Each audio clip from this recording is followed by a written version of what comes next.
But magandang hapon po sa inyong lahat, and it's a privilege to share the word of God today. And alam ko na as we have worshipped, as we have sung, ang Panginoon ay nasa ating kalagitnaan. Amen. Kayo po ba ay nabibless sa ating pong the last few weeks that we have been having church? Amen. Yan. So ako na-bless last week kasi si Pastor Edwin yung nag-speak, yung kanyang mensahe na binahagi na yung puso ng isang pastol, and which is the heart of God. And and we aim, even as yung mga pastor, yung mga leaders na nandito sa ating church na ang ating desire para sa bawat isa ay tayo patuloy na makakilala sa ating Panginoong Diyos. 'Di ba? Tayo lumago sa pananampalataya. Tayo ay kumbaga panghawakan ang lahat ng mga pangako na binigay sa atin ng Panginoon, sa kanyang salita. And how do we do that? By really, syempre studying the Word of God, by coming together, yung ating pagtitipon bilang isang simbahan, every Sunday. That is good. And another way for us, to grow, in the knowledge of God is, to have our small groups o yung mga life groups natin. So kung kayo po ay hindi pa po bahagi ng isang life group, please, sabihin niyo po sa amin para we can, have, people that can connect with you. Actually, meron akong kasama kanina si Peter, yung nag-assist dito, yung ating sa production team. I was with him last night with some of his friends, and we were just gathering and talking. And napakagandang opportunity, to be together with people na you share life with, and palagi natin sinasabi na we share life with one another. And ano ba ibig sabihin nun? It means that we are opening ourselves up. Diba? Parang binubuksan natin yung ating puso, yung ating isipan sa mga tao na nilalagay ng Panginoon sa ating buhay. Amen po ba? Ayan. So, ngayong hapon, gusto ko lang i-share. Actually, we have been having napakagandang mga services kaninang umaga sa ating morning services. And I just want to continue along those lines. And magsimula tayo sa Luke. Yan. Meron ba kayong hawak na mga Bibles ngayon? Or kumbaga, buksan niyo po yung inyong phone kung nandun yung Bible. So we'll start with Luke chapter 2. Simulan ko sa verse 41. So basahin ko dito. Sabi, taon-taon, tuwing pista ng Paskwa. So yun pala yung Tagalog ng Passover. Paskwa. Yan. Nagpupunta sa Jerusalem ang mga magulang ni Jesus. So ito si Joseph and si Mary. Diba? At verse 42, nang 12 taon gulang na siya, talking about Jesus, umahon sila patungo sa kapistahan ayon sa kaugalian. Nang matapos ang pista at sila'y pabalik na, nanatili ang batang si Jesus sa Jerusalem na hindi namamalayan ng kanyang mga magulang. Very interesting. No? Let me continue on. We'll go through that. Yan. Sa pag-aakalang kasama nila sa paglalakbay si Jesus sa kanilang grupo, tumagal ng isang araw bago nila ito hinanap sa kanilang mga kamag-anak at kakilala. Imagine that. Makalipas ang 3 araw. Sabihin nga natin 3 araw. Yan. Makalipas ang 3 araw. Natagpuan nila ito na nakaupo sa templo sa kalagitnaan ng mga guro. Nakikinig at nagtatanong sa kanila. Ang lahat ng nakapakinig sa kanya ay manghang-mangha sa kanyang katalinuhan at mga sagot. Nang makita siya ng kanyang mga magulang, namangha sila. Sinabi sa kanya ng kanyang ina, anak, bakit ganito ang ginawa mo sa amin? Ako at ang iyong ama ay nag-aalala sa kakahanap sa iyo. Verse 49, sinabi sa kanila ni Jesus, bakit po ninyo ako hinahanap? Hindi ba ninyo alam na dapat ay nasa tahanan ako ng aking ama? Ngunit hindi nila naunawaan ang sinasabi sa kanila. Umalis siyang kasama nila pauwi sa Nazareth at siya ay naging masunurin sa kanila. At pinakaingatan ng kanyang ina ang mga bagay nito sa kanyang puso.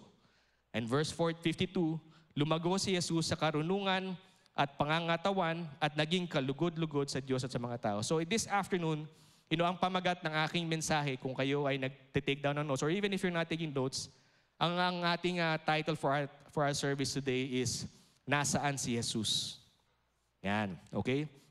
So if you read itong chapter 2, actually, medyo mahaba siyang chapter in the Bible. And nagsimula ito dun sa pagsilang ni Jesus. So if you read Luke 2, chapter 1, it narrates, kumbaga, in great detail. So binigyan niya ng mga matitinding detalye, kumbaga, kung paano pinanganak si Jesus. So I think ito yung chapter na pag meron kayong mga asawa na babae, ito yung mga kailangan nilang basahin kasi kumpleto yung mga detalye. Yan. No? And if you go through that verse, pinakita doon na how Jesus was born. And dito, nung dumating sa verse 41, si Jesus ay 12 years old na. So can you imagine the time frame? So 12 years at least, 'di ba? And we also need to consider na as this was written, wala naman siyang mga chapter and verse, no? So yan, kaya very interesting to note lang. Right? So meron lang ako mga dalawang punto na gusto kong ating makita sa mensahe na ito as we have read this passage.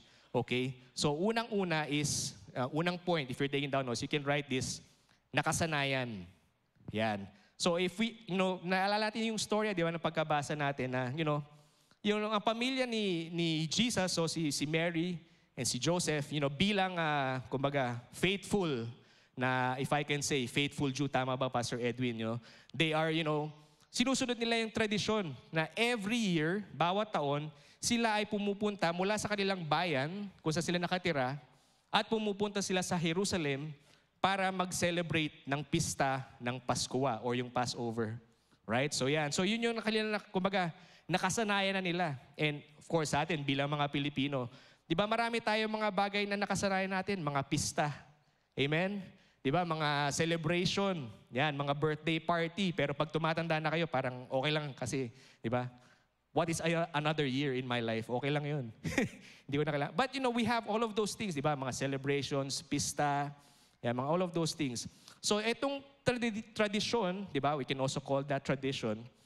They have been doing this, for at least, mula nung pinanganak si Jesus, at least 12 times or 12 years. And I believe even more than that, even before they were, together, si Joseph and si Mary, bilang, faithful, Jews, they would make the pilgrimage to Jerusalem. At kailangan din natin maisip na yung mga panahon na yun, wala pang mga sasakyan. Diba? Yung road trip. Sino sa inyo mahilig mag-road trip? Yan, yung mga bata, yung mga medyo kabataan ngayon, parang road trip, tara, let's go. Lalo na pagkakakuha lang ng lisensya. Diba? Yan. So, ako naalala ko na medyo bata, mahilig ako mag-road trip kasi mura pa yung gas. Ngayon, iniisip ko, road trip, hindi na, mahal na yung gas. No? But nung panahon nila, most of the journey na kilalang ginagawa is by foot. Or, di ba, sasakay sila sa mga donkeys. Yan. So, kumbaga, hindi siya ganung kabilis. Katulad nung ating, if we consider our time now. So, in context, di ba? So, yan. So, ang journey nila, si Joseph and si Mary, from where they live, di ba? It takes them about 4 days. One way. Di ba? Can you imagine going on a journey for 4 days? Sa panahon natin ngayon. Di ba? And, yun nga lang minsan, 30 minutes, pagkasama ko yung anak ko sa kotse, Dad, I'm bored. Lalo na pag wala yung iPad niya sa kanyang, sa kotse. Or parang, and then minsan sinasabi ko sa anak ko, why don't you look out the window? Dad, I can't see anything. It's so boring. But in those times, so one way, 4 days, at syempre after the feast, they would stay there for 7 days kasi yun yung length of time of the festival of Passover. So 7 araw silang nasa Jerusalem. Can you imagine the amount of people that are there? Kasi hindi lang naman sila yung pumupunta sa Jerusalem kasi most of them, they make that journey or that pilgrimage. Okay? And then 4 days din pabalik. So 8 days of travel. Diba? Ako, iniisip ko pa lang, parang pagod na ako. 8 days, I can't imagine traveling for 8 days. No? So, alam ko si Pastor Edwin, mahilig sa mga ganun. When you go up the mountains, tama po ba? Yung sa mga Nepal. I believe, pagka nagkaroon ng pagkakataon, isasama nila ako. So I'm preparing for that mentally. In Jesus' name. Yan. So, sa lahat ng beses na sila ay pabalik-balik, tuwing pista ng Pasko, di ba? I would, it's safe to, kumbaga, conclude na nasanay na sila. Di ba? Pag ginagawa mo yung isang bagay paulit-ulit, ano yung tendency na sasanay ka? Di ba? Or mostly, for example, like ako, pagka pumupunta ako sa isang lugar, I usually take the same way. Di ba? How many of you do that? Di ba? Pagka kayo pumupunta sa isang lugar, halimbawa, everyday kayo pumapasok, di ba? Normally, yung daan mo, isa lang. Di ba? And syempre, pag dumadaan ka doon araw-araw, alam mo na minsan kung ano yung mga lubak. Di ba? Alam mo na yung mga iiwasan mo, lalo na sa mga drivers. So ako, ganun din ako pagka nagdadrive ako. If I pass through the same place over and over again, na-anticipate ko na yung mga humps, yung mga ganun, or yung mga traffic and all of these things. So I believe, even as they travel, nakasanayan na nila. Yan, di ba? And also in those times, as I've said, hindi naman sila nagta-travel kumbaga, ng sila-sila lang. It's always safer to travel, as a group. Yan, kasi, again, during those times, if we can imagine, wala pang mga kalsada na may ilaw. Di ba? Hindi pa siya nakasemento or hindi pa siya naka-asfalto. It's mostly dirt roads. Siyempre, along the way, hindi mo malalaman, baka merong mga, kumbaga, masasamang loob or mga bandits. I would think na merong mga ganun, di ba? So, it's always safe for them to travel in groups. Yan. Then they would celebrate Passover. And, so nandun na sila. Dumating sila, 4 days journey, and then 7 days during celebrating the Passover. So can you imagine all of the things that are happening? So syempre, siguro pati yung mga amoy, alam na nila. Or alam na nila kung saan sila bibili ng mga snacks. Yung mga ganun. Or alam na rin nila kung saan sila maghahanap ng mga bibili na parang tupa or yung mga sheep to sacrifice. Alam na rin siguro nila yun. Kumbaga meron silang mga suki. Di ba yung mga nakasanayan? Yan. And at this point, so natapos na yung festival. And then syempre, sila naman ay nagpre-prepare na pauwi. Yan. Kasi babalik na sila eh. So another 4 days of journey. Di ba?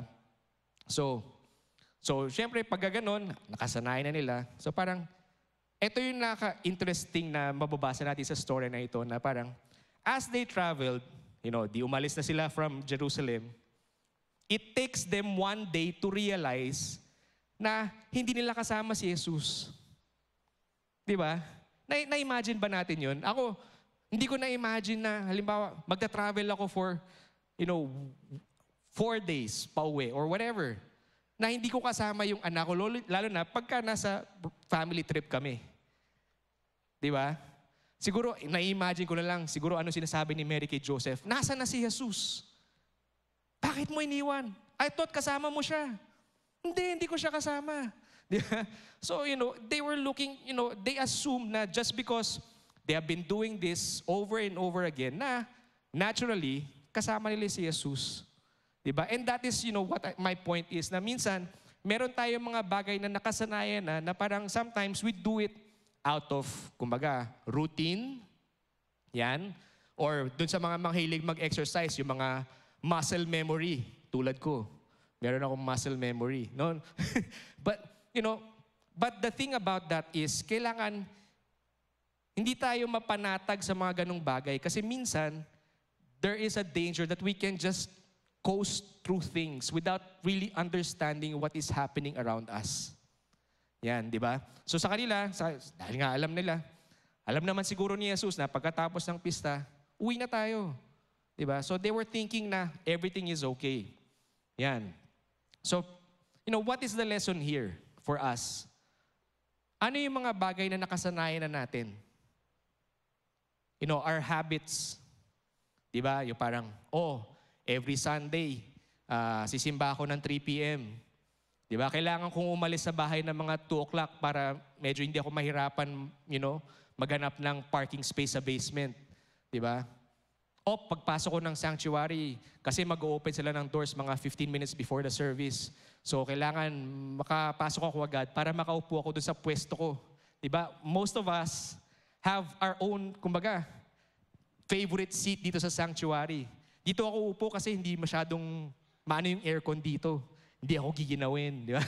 Or dito ako upo kasi para after the service, madali ako makakalabas.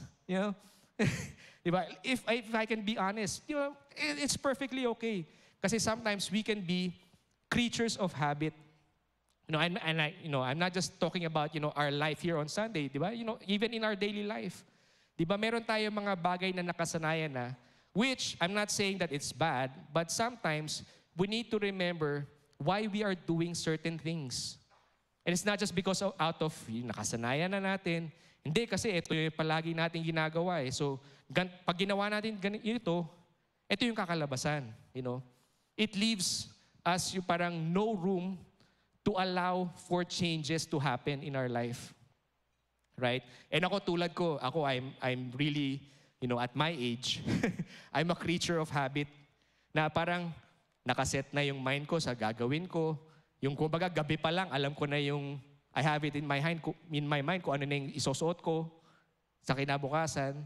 Na parang minsan pag hindi ako mindful, nagiging stuck ako in that place na parang pag merong hindi nangyari according to how I expect it to, naiinis ako or nawawala ako sa aking rhythm, di ba?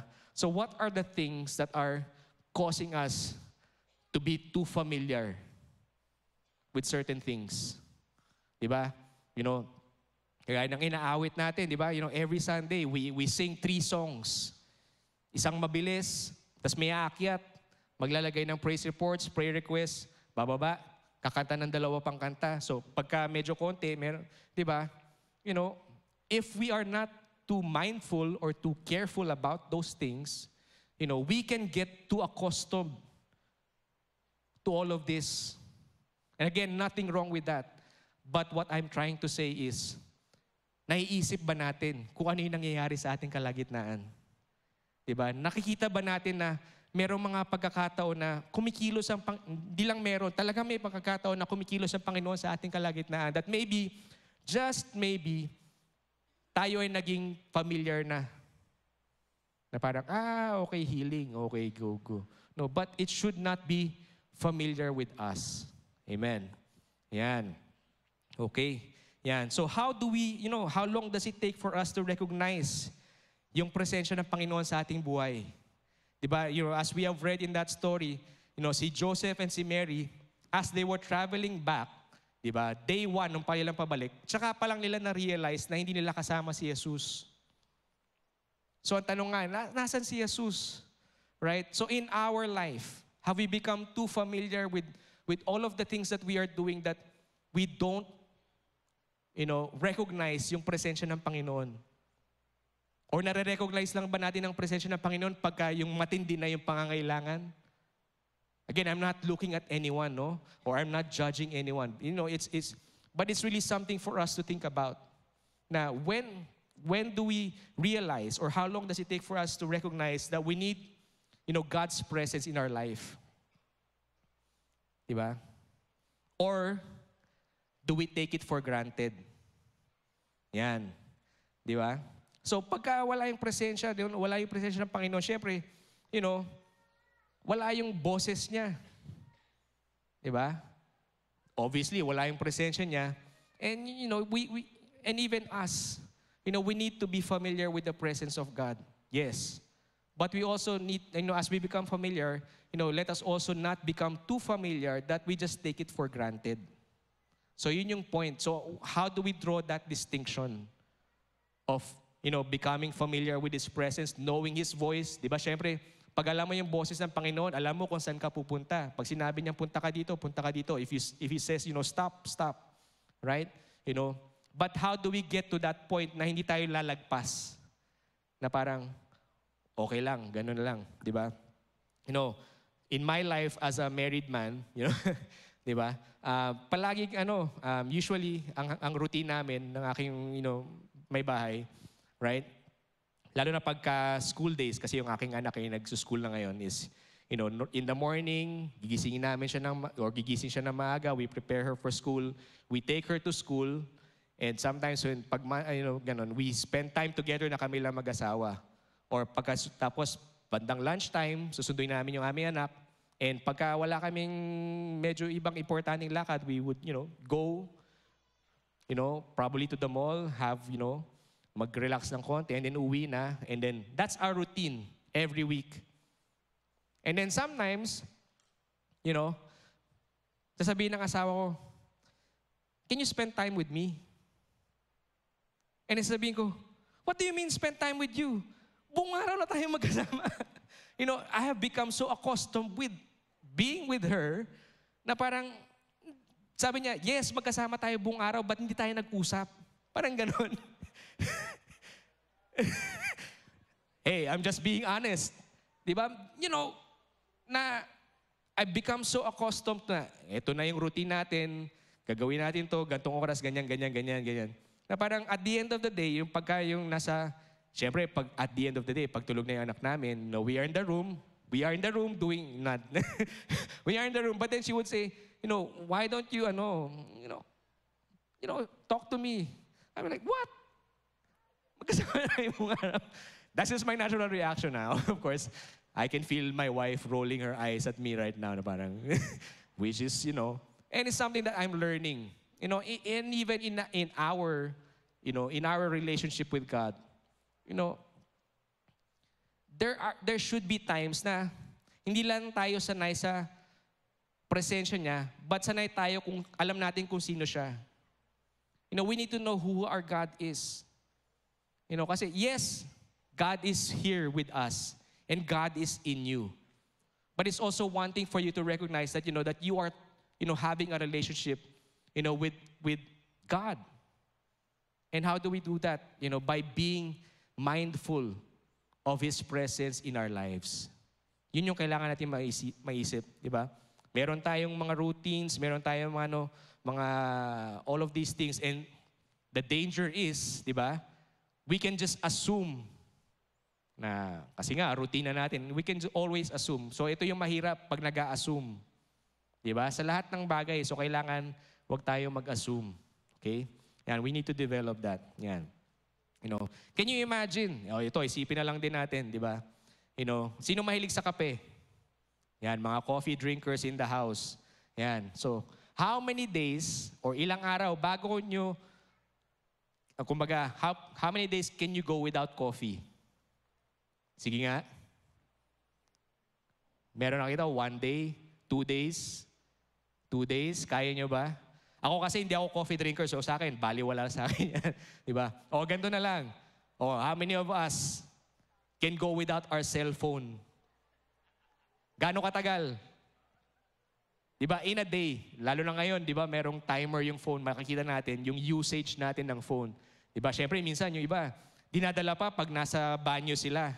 Diba? Bakit kailangan mo dalhin sa banyo? Meron bang, kasi I don't wanna miss something important na update. Di ba? Update ni Mars. Mars, ano ba yung latest? Di ba? I don't wanna miss that. But I'm guilty of this na parang, I'm always on my phone. That sometimes my wife would say, mas mahal mo pa yata yung phone mo kaysa sa akin eh. Which is not true. I love my wife very much.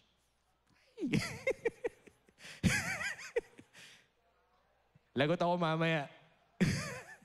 Yeah. Or yan, tulad dito, every Sunday, I'm here in church all day, pretty much all day. Diba? By the time I get home, pag hindi ko kasama yung asawa ko, tatanungin niya, what happened during Sunday? Sasabihin ko, it was good. It was good how? Ano nangyari? We worship. Okay. Ano pa nangyari? Sino nakausap mo? Sabihin ko, sa dami-dami na nakausap ko on a Sunday, I cannot enumerate all of it. But I'm just stating facts. So, yan, how many days can we go without certain things? Or in our context ngayon, how many days can we go without the presence of God in our life? Yun ang tanong. Diba? It's not because, I'm also, learning from this na minsan, maaring naging professional na ako as a Christian na ito na kasi yung palagi kong ginagawa. Every Sunday, I'm greeting people, in the lobby. I'm praying for people. Or sometimes if I'm, I'm leading worship. Or pag ganito, nagpipreach ako, Diba? But all of these are good. But do I take time to spend time with God? Kasi doon nagsisimula ang lahat eh. Diba? Doon tayo kumukuha ng ating lakas. We say that everything comes from Him. And everything is for Him. All of the things that we do in our life, it should stem from our relationship with God. So ang tanong is, meron ba tayong relasyon sa Kanya? Or nasanay na lang tayo ng ganito? Diba? And that is something to think about for all of us. Diba? Sa ating pang-araw-araw, nasan si Jesus? Si Jesus ba ay nasa buhay lang natin pagka nagpe-pray tayo 3 times a day for our food, breakfast, lunch, dinner? Or kung medyo merienda and midnight snack, so 5 times? Right? Where is He in our day? If we say and if we believe and we declare na ang Panginoon ang pinakamahalagang presensya sa ating buhay, does that reflect on how we spend our time during the day? Yun yung tanong. Diba? So, ibig sabihin ba, kailangan buong araw ako mag-pray? If God tells you to do that, why not? But it doesn't take a lot of time for us to just, sit and reflect and say, God, I'm here. I'm listening. What are you trying to say to me? Diba? Before I get on with my day, ano ba yung gusto mong ipakita sa akin? Ano ba yung gusto mong sabihin sa akin? Ano ba yung gusto mong ma-realize ko? And that takes what? A few minutes. Diba? Ba't sabihin natin, diba? Pastor, busy ako eh. Everyone is busy. Diba sabi, whatever is important in our life, we make time for. Diba? Kung mahalaga sa iyo ang isang bagay, bibigyan mo yan ng pansin. Bibigyan mo yan ng oras. And that is the reminder that God is showing us through this story. That that we are, focusing on what's important. Pastor, marami akong schedule. Diba? I've heard it also said na, we don't prioritize our schedule, but we schedule our priorities. Diba? Ano ba yung priority mo? Ano ba yung mahalaga sa buhay mo? And it's a good practice for us. Diba? Number 1, of course, my relationship with God. Number 2, my relationship with my wife. Number 3, my relationship with my kid. Isa pa lang. Right? 4, my relationship or my work in all of these things. Diba? We schedule all of those things. Mahirap? Yes. But if we know what's important, we will do it. Amen. Yan. Okay ba tayo? Parang sabi ko, si Pastor Cyrus talaga, kala ko ganto-ganto. No. Kasi it's also a reminder for me. Right? We need to realize what's important. And the great thing about it is, we can make that choice today. We can choose to, make time for what is important. Meron ako naalalang quote na parang, when is the best time to start something? Or if you're trying to work on a good habit, when is the best time to start? Or, if you're investing, when is the best time to start? Ang sagot doon was yesterday. But you don't have yesterday anymore. So when is the next best time to do something good? Today. Yan. So kung meron kang kailangan gawing bagay, the best time to start it sana kahapon. But then again, wala na yung kahapon eh. You only have today. So if there's something that you need to do it today. Yan. Ako, mahilig din ako mag-procrastinate. You know what? I get all of that. Ako, I procrastinate as well. But there are certain things that hindi ko kailangan i-procrastinate. Diba? To be kind to someone. Yan. To do something good for someone. I don't have to wait for, tomorrow to do something good. To be a blessing to someone else. I can do that today. And guess what? You can also do that today. Amen. Yan. So we need to be mindful of that. Yan. And then number 2, diba, sabi ko kanina, yung point number 1 natin is yung nakasanayan. So there are certain things na nakasanayan natin that has become routine, muscle memory, it's familiar. We need to take note of that. And then the second part of that, in the story is yung kamalayan or yung awareness. So doon nagsisimula rin yung that also enables us to change things. Kasi alam natin, so we are developing the awareness. Kasi nga, minsan, if we're used to doing something, na minsan, kumbaga, feeling natin hindi siya mali, di ba? And then someone points it out to us na parang, you know what you're doing, that's not good. And then you're aware. And how many of you need that awareness in your life? Di ba? Ako rin, naalala ko to, actually, I'm teaching this to our daughter na parang, minsan, she needs to, hindi minsan, she needs to start, developing a sense of awareness of what's happening around her. Yan, lalo na ngayon kasi medyo lumalaki na siya. Actually, ini-imagine ko, malapit na siyang kumbaga, kasi I remember when I was a kid, maaga ako natuto mag-commute. I think I learned to commute when I was like 10 or 12. Ganyan. So matagal na panahon na yun. So parang inisip ko ngayon, at this point, kaya-kaya ng anak ko na mag-commute. Actually, gusto niya mag-commute. Pero ako kinakabahan ako kasi medyo, pa siya parang wala pa siyang awareness of what's going on around her. Or parang even yung, even the sense of yung pangbayad ng pamasahe and all of these things. But what am I saying that? We need to have an awareness. Yan, di ba? Okay.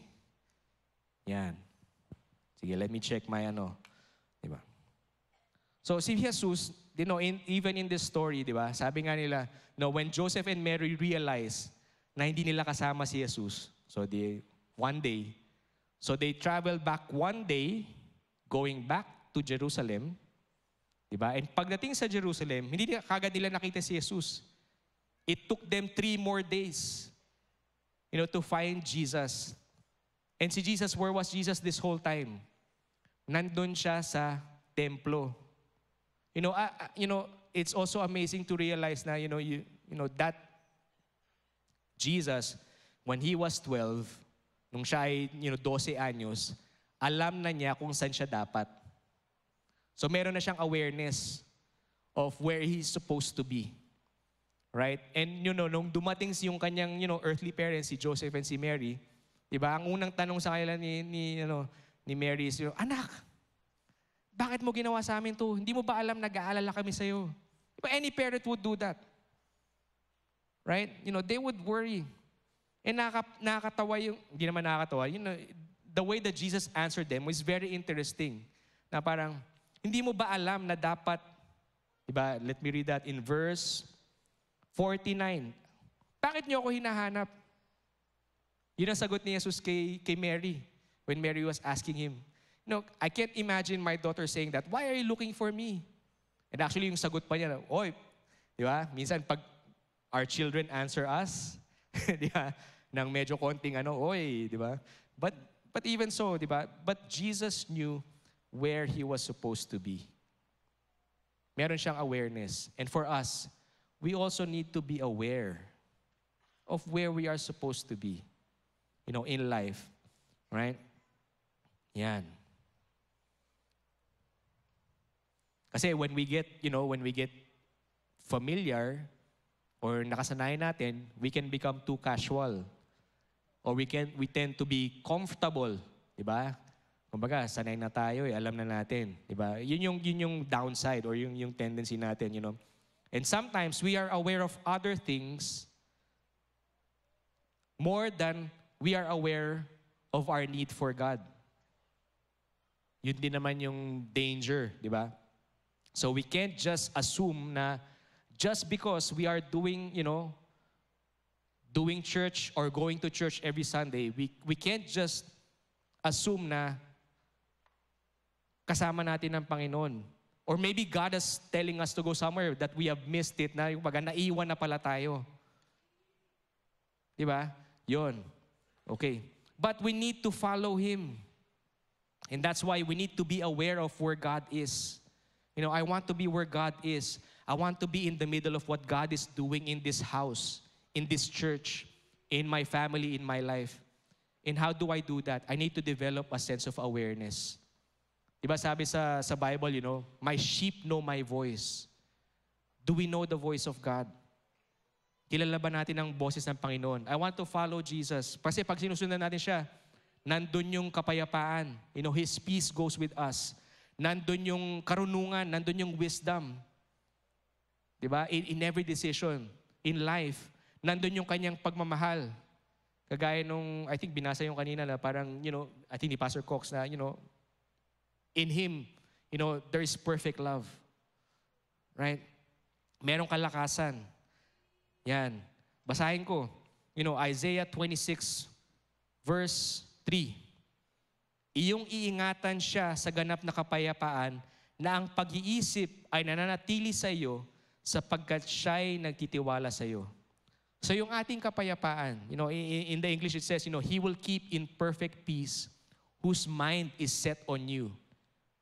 Saan natin tinutuon ang ating pag-iisip? Doon ba sa mga nangyayari sa mga balita? Again, nothing wrong with being aware of what's going on around us. But, in the midst of all of those things, iba yung mga maaring hindi magandang nangyayari, in our surroundings. But, do we really set our eyes on Jesus? Kasi doon lang natin makukuha yung tunay at, sabi dito, ganap na kapayapaan. And if you're looking for peace, the only place that you can find that is in the presence of God. Diba? Kung ikaw ay nababahala, kung ikaw ay, kumbaga, aligaga in all of these things, we need to sit down, take a deep breath. Diba? Can everybody take a deep breath? Inhale. Hold it. Exhale. One more time. Inhale. Exhale.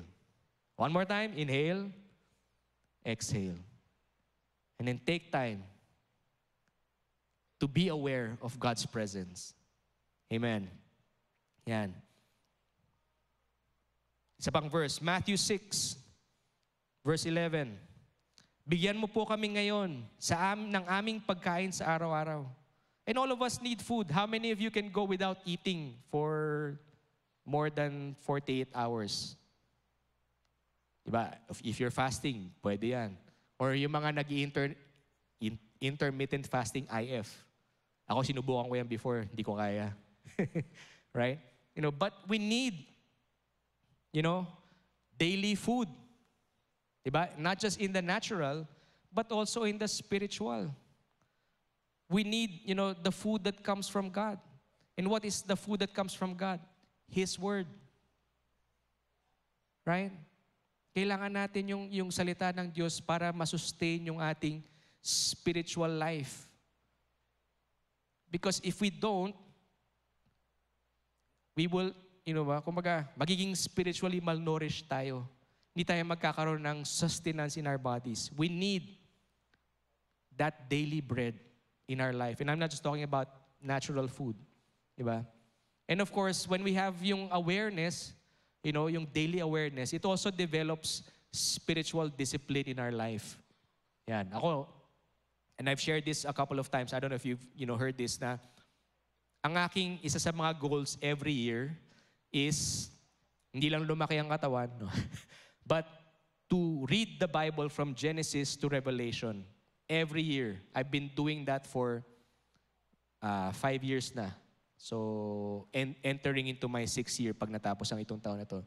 And nung una, medyo excited pa ako kasi it's something good that I can do na, a goal that I can But if I can be honest, that sometimes nagiging na lang siya, nagiging parang task na lang siya na chine-check ko on my list. Yung mga Bible school students, alam nila to, yung BRP. Yan, parang checklist na lang minsan. Again, nothing wrong with that. But sometimes, it helps develop that spiritual discipline in my life na parang, I need to read God's Word today. I might not get something or I might get something, but I will still do it. Right? So, kasi discipline helps us when the desire, kumbaga, fades away. Diba? And it happens ako. Again, sharing some of my journey. Okay, grabe, no? Parang journey. No? In the last couple of weeks, I started running. And by running, I mean jogging and walking. Na halos 90% puro walking. To keep myself healthy. And I must admit na very ngayong sisimula ako, very exciting kasi lalo na yung sino yung mga runners dito? Running circle. Hintayin nyo lang ako. I will get there. But at the meantime, I will just walk first. No, na-addict ako kasi sinishare nila, magkuha ka ng Strava. Yan yung app to monitor, to track your progress. Or bumili ka ng gantong sapatos kasi kailangan mo nito kasi magaang siya sa paa. Yung mga ganyan. So ako naman, syempre, nagpabudol ako. No, but starting something is good. And that's a good goal for me. Kasi sabi ko, at my age, kailangan ko maging fit. For not just for my sake, but for my family's sake. Kasi yung anak ko, malapit na siguro siyang mag-date. So kailangan, prepared ako. No, but what happens pagka nawala na yung desire to do it? Yung parang, eto na naman. Kailangan kong tumakbo ng 5 kilometers. Diba? That's where discipline comes in. Right? And we need to develop that. Yan. Okay? We need to be aware of that. A few more verses. Okay lang po kayo? Yan. So I hope you are getting something from this because I'm getting something from this. Diba? Yan. A few more verses. Talking about, experiencing God in every day. Yan. Psalm 68, verse 19. Purihin ang Panginoon na nagpapasan araw-araw ng aming pasan. Sa makatuwid bagay ang Diyos na siyang aming kaligtasan. So in other translation, it says, in the English it says, Blessed be the Lord who daily loads us with benefits. And what does that mean? And what does that say? When we spend time with God, there is a benefit to us daily. And that can come in the form of, wisdom, guidance, strength, peace, comfort. Because we need it every day. Yan. Another verse, Proverbs 8:34. Mapalad ang taong nakikinig sa akin na nagbabantay araw-araw sa aking mga tarangkahan na naghihintay sa mga haligi ng aking pintuan. It just means that, this verse is talking about, we are so set on hearing from God that we wait on Him every day. That we stand on that door na parang kung nasa ng Panginoon na, you know what?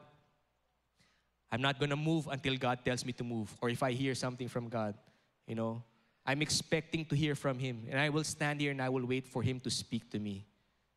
But then again, we have to go to Him. Panginoon, ano ba yung gusto mong sabihin sa buhay ko? Ano ba yung gusto mong gawin, in my life today? Who are the people that you are bringing into my life that I can be a blessing to? Diba? Yun.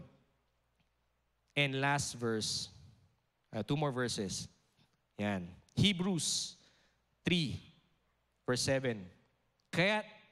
Kaya't gaya ng sinasabi ng banal na Espiritu, sa araw na ito, kung maririnig nyo ang kanyang tinig, huwag ninyong patigasin ang inyong mga puso tulad noong sila'y naghihimasik, nung araw na sila'y subukin sa ilang. In that verse, it just says that when you hear God's voice, do not harden your heart. Diba? Become sensitive. Become aware. Magkaroon tayo ng kamalayan sa presensya ng Panginoon. Na pag meron siyang binibigay sa ating instruction, or not just even instruction, when He is showing us how much He loves us, how much He cares for us, that we are there to listen. And our hearts are open and receptive to what God is wanting to do in us. And then He can do something through us and for us. So do not harden your hearts. Yan. And yun yung ating distinction, and let me just read this one verse, and I will close at this part. If I can ask si Daryl pala na dito na. Aware si Daryl na patapos na ako, kaya nandito na siya. Very good, Daryl. Very good. Exodus 33, verse 14. Kanyang sinabi, ako'y isa sa iyo, at ikaw ay aking bibigyan ng kapahingahan. At sinabi niya sa kanya, kung ikaw ay hindi sa akin, huwag mo na kaming paahunin mula rito. Sapagkat paano ngayon malalaman na ako'y nakatagpo ng biyaya sa iyong paningin, ako at ang iyong bayan?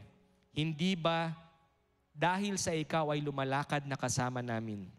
Kaya't kami ay naiiba, at ako at ang iyong bayan sa lahat ng bayan sa balat ng lupa. So in this passage, si Moses yung nagsasalita dito, and kinakausap niya ang Panginoon. Sabi niya, Panginoon, kung hindi lang din kita kasama, wag mo na akong paalisin sa lugar na ito. Because Moses realized na yung presensya ng Panginoon ay mahalaga sa kanyang buhay. And he needs the presence of God. And alam natin yung istorya ni Moses na parang, when God called him, to lead the Israelites out of, slavery and into the promised land. Sabi ni Moses, hindi ko kaya yon kung wala ang presensya mo. And for us, how we can apply that in our life is, in our daily life, we need the presence of God. At sabi dito sa verse na to na, ito yung distinction natin dun sa iba. Ang distinction is, we have the presence of God in us. And that's what, kumbaga, gives us the edge to live our life. Now, at this point in time, I also don't wanna, palagpasin yung pagkakataon na ito na maybe we know about God, but we don't really know Him or we don't have a relationship with Him. So sa pagkakataon nito, if I can ask everyone to bow their heads and close their eyes. At kung alam mo sa iyong puso, sa iyong isipan na wala ka pang sariling pagkakilala o relasyon sa ating Panginoon, maaari ko bang ihiling sa iyo na itaas mo ang iyong kamay. Nobody is looking around. It's just for me to know who I'm praying for. And we will pray for you na alam mo na kailangan mo yung presensya ng Panginoon sa iyong buhay, in the sense na magkakaroon kayo ng relationship with Him. So if that is you, if I can just ask you, if you can raise your hand and say, Pastor, ako po yun. Kailangan ko po makilala yung Panginoon sa aking buhay bilang Panginoon at tagapagligtas. Is there anyone in this room or maybe those online? I will give it a few more minutes. It's okay. And kung wala naman po, it's great. But even so, let's do this prayer. Because maybe just maybe, di ba? Sabihin natin, Panginoong Jesus. Sige, sabihin natin, Panginoong Jesus, maraming salamat sa iyong presensya. At ngayon, aking na-realize na kailangan kita sa aking buhay. Mula ngayon sa araw na ito, tinatanggap kita sa aking puso bilang Panginoon at tagapagligtas. Mabuhay ka sa aking buhay at ako ay mabubuhay para sa iyo. Maraming salamat sa iyong pagmamahal at ako ngayon ay iyong anak. Sa pangalan ni Jesus, lahat ay magsabi ng Amen. Amen. So in case that you prayed that prayer for the first time or even the second time, please let us know. Meron tayong mga magigiting na mga tao dyan sa Next Steps Lounge. Paglabas nyo sa Gawing Kanan, punta lang kayo doon, sabihin nyo, I pray that prayer to invite Jesus into my heart and we will give you a gift. And that gift is a Bible to help you in your journey to discover the presence of God in your life.